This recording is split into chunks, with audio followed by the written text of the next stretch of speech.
To install vSphere client, I'm going to open up a web browser.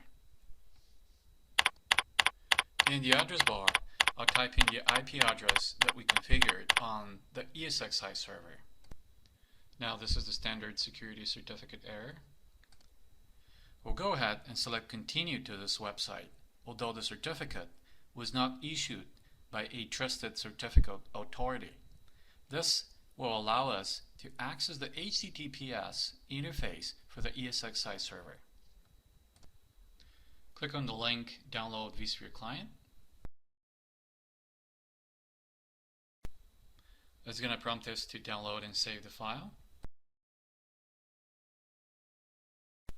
And I'll click Save. Save the file on your hard drive as VMware VI client.exe. Click Save. It will take just a second to download this over my local LAN. Once the file is downloaded, click Close. And now close Internet Explorer. The exe file is on my desktop. I'm going to click on it. Now double click on the VMware VI client.exe file. And then say that I want to run this exe file. Now this is just a standard security warning. We can say we can go ahead and run the new application because we know where it came from. And it will extract and install files.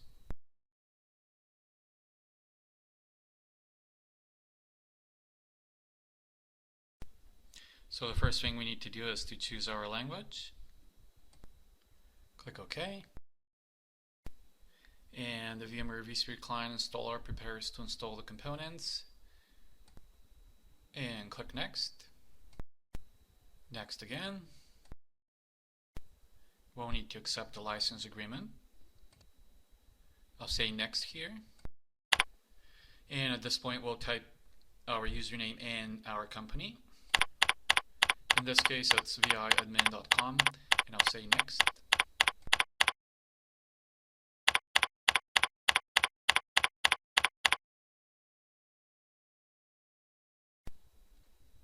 And then as far as where to install the vSphere client, I'll just take the default of C, program files, VMware infrastructure, and then I'll click Next. And at this point we have a final confirmation screen. We just have to click on Install to start the installation. And it'll take just a second to install the pieces of the VMware vSphere client.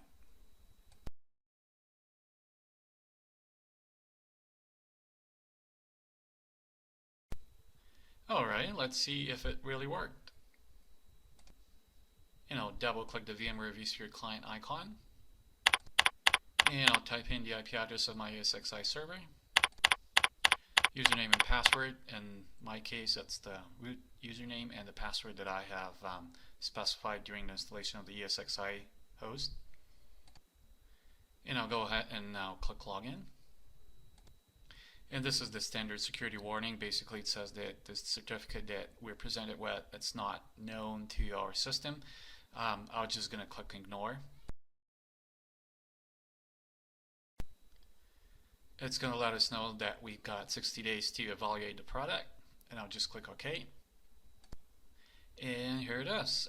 We were able to log into our ESXi host, and we can start managing it right now.